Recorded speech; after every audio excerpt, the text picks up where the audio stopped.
Hey everybody, Todd here, not in the park, but on the sofa in the house, coming at you with another video about the life that I see here in Japan. Today I'm going to answer the question that has been plaguing Western record collectors since turntables had cranks. And that is Japanese vinyl worth the hype?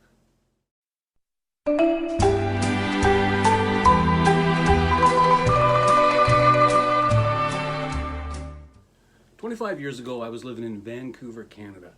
I was a graduate student and I didn't have any money, but I did have dreams and I had a hobby. That hobby was, and still is, record collecting. Now, Vancouver is a big city with a lot of record shops, and I used to spend most of my free time wandering through those shops looking for a good bargain. And one of my favorites was this big boxy thing on one end of Granville Street. So one Saturday, I go in and I see the vendor, and I see he's got the album of the week hanging above his desk. Now this week, it's Bruce Springsteen's The River, Japanese pressing of Bruce Springsteen's The River. And he was asking $50 for it. Now remember, I'm a student. I don't have any money, but I want that record. So I pull out my best I know what I'm talking about voice, and I say, it's a little expensive, don't you think? He just looks at me and he says, no. It's from Japan. It's unique and it's kind of cool. Now this answer wasn't really good enough to satisfy me, not to the tune of $50 anyway, so I just said thanks and I went on my way. But that was the first time that I had the Japanese vinyl conversation, and it's come up again several times in the years since. I still don't have an answer to the question. Is Japanese vinyl really worth the hype? Well, I'm here in Japan now, and I'm going to check it out for myself. So last week, I went down to my local recycle shop, and I picked up a copy of Cheap Trick, Dream Police, the Japanese issue, #1. When talking about the value of vinyl, you really want to look at three things: quality, rarity, and what I call a wow factor. First, quality. An artist walks into a studio and they cut what is called a master. From that master comes what is known as a first pressing. Now, first pressings, these are the rarest of rares. I've heard stories of runs with as few as 10 to 15 copies. And there are so few of them because they're not meant for the marketplace. They're meant to test the quality of the recording and promotional purposes before the album is ready for mass production.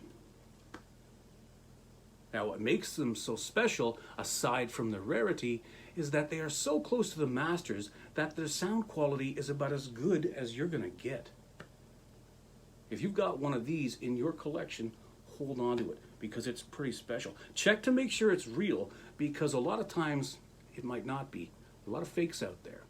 So from that first pressing comes what is known as an original pressing. That's the first release into the marketplace. The first chance that you and I have got to buy the album. If that album sells well, then they make a second pressing, and then a third pressing, and so on. The problem is that each of those subsequent pressings takes you further and further away from the quality of the master. Look at it this way. That original pressing of the Beatles' Please Please Me that you bought in 1963 in good condition is going to sound a heck of a lot better than the 10th pressing I bought from the Columbia House Record and Tape Club in 1984. So how does this relate to Japanese vinyl? Well, Japanese record producers know this well. Western record producers know it well too, but you can't compare the two. The marketplace in Western countries is pretty big and might require 1, 2, 3 million copies of any given album. In Japan, not so much. The marketplace there might require 500 or 1,000 copies of that same record. So fewer pressings, closer to the masters, better quality.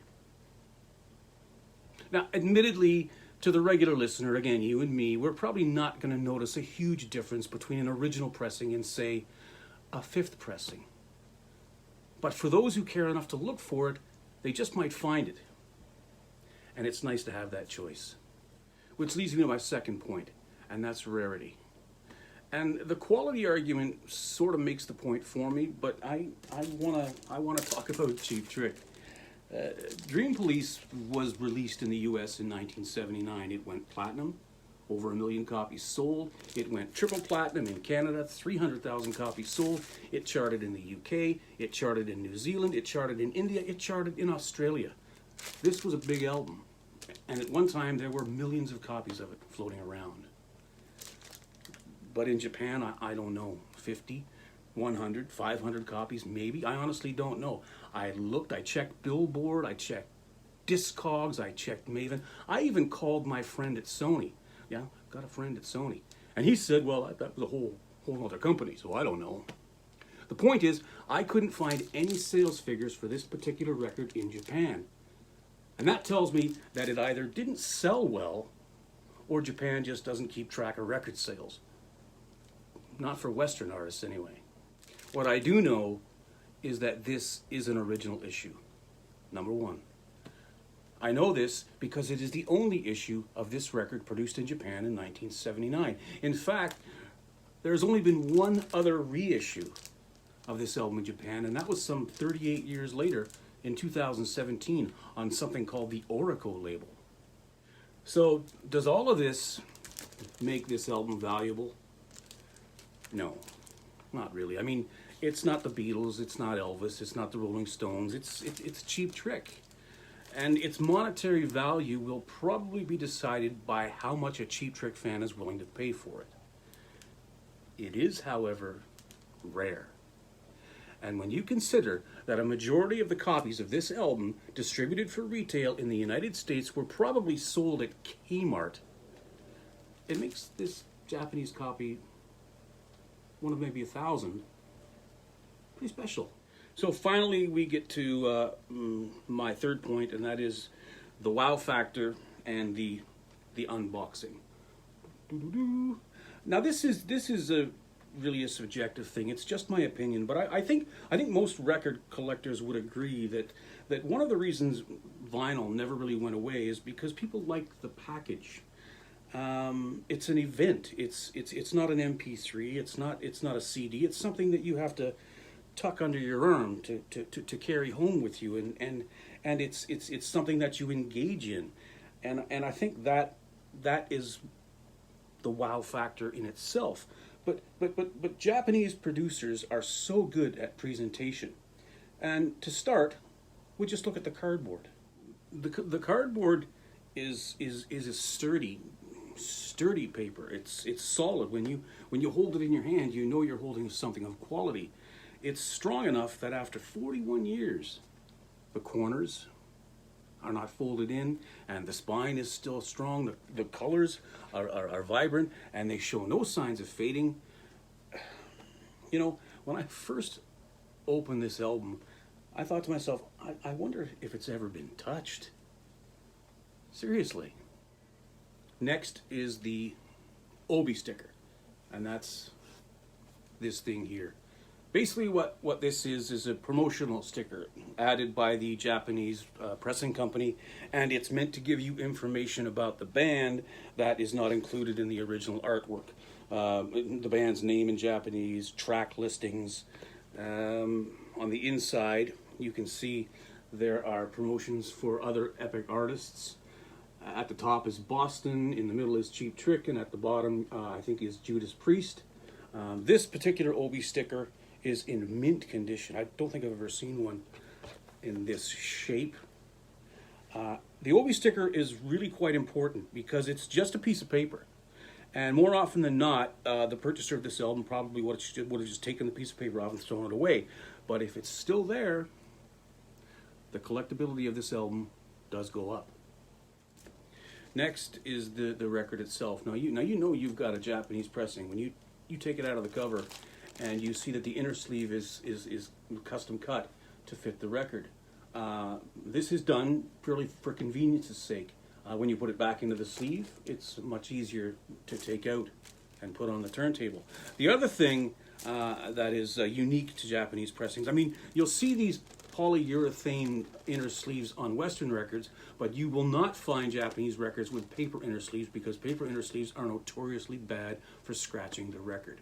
Over years, you take it out 1,000 times, you're scratching it up with that paper stuff. So, polyurethane. Next up, the inserts. And I think this is probably one of the most exciting parts of Japanese pressing. The inserts. Japanese companies love to give you little extras.